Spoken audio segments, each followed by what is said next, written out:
The next application of derivatives that we want to discuss is marginal analysis. So obviously before we get into applying any of these examples, we want to talk a little bit about what exactly marginal analysis is. So to come up with this idea, let's start with this first example. We're going to consider a company that manufactures fuel tanks for cars.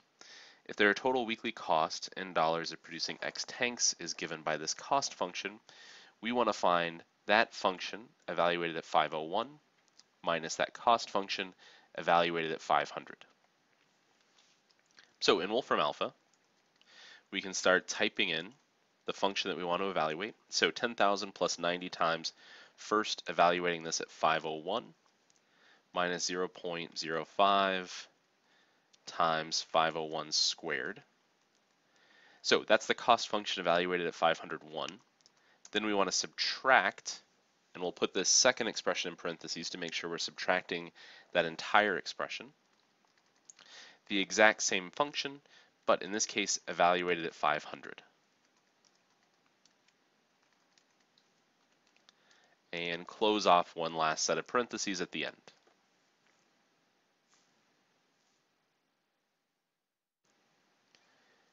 So again, keep in mind, you always want to check this input to make sure it's matching what you expected. We're subtracting that second expression entirely contained in parentheses, and we get a result of 39.95. So this difference is 39.95. Now we want to think about what that result actually means. So we're taking the cost function evaluated at 501, which is evaluating what the total cost is to produce 501 fuel tanks.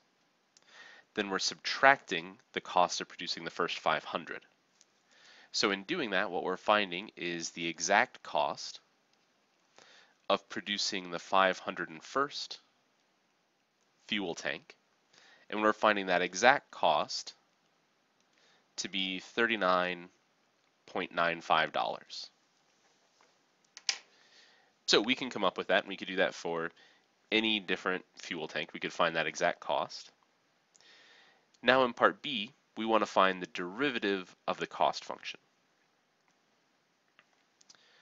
So we could use that input, we could say derivative of, or as a shortcut, since we've established some of this different notation, we could type d over dx, 10,000 plus 90x, minus 0.05 x squared. So again, checking our input, we're taking the derivative of this function, and as a result, we're getting 90 minus 0.1x. So our derivative function in this case is 90 minus 0.01x. And now we want to evaluate our derivative function at 500. Oh, I'm sorry. I made a mistake there. I made that 0.01. This should just be 0.1x. So we want to evaluate that function at 500.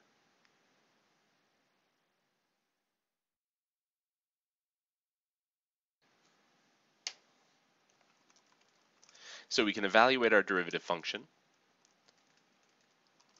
for x equals 500, and we get a result of 40.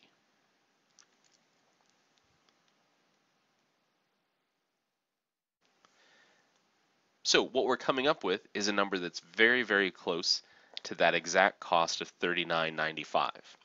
So in evaluating the C prime of 500, we're finding the approximate cost of producing the 501st fuel tank. And in this case, we're coming to the conclusion that that's approximately $40, which is again very, very close to that $39.95. So what we're saying here is that the marginal cost function, which is C prime of x, so the derivative of that cost function, tells us the approximate cost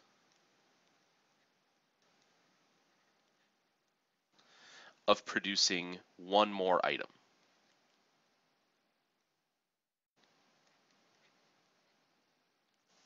So thinking again about the idea of the derivative giving us the rate of change. So there's some exact cost for finding or for producing the first 500 units.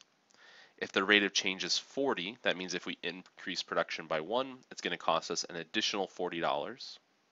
So this is a method for finding the approximate cost of producing one.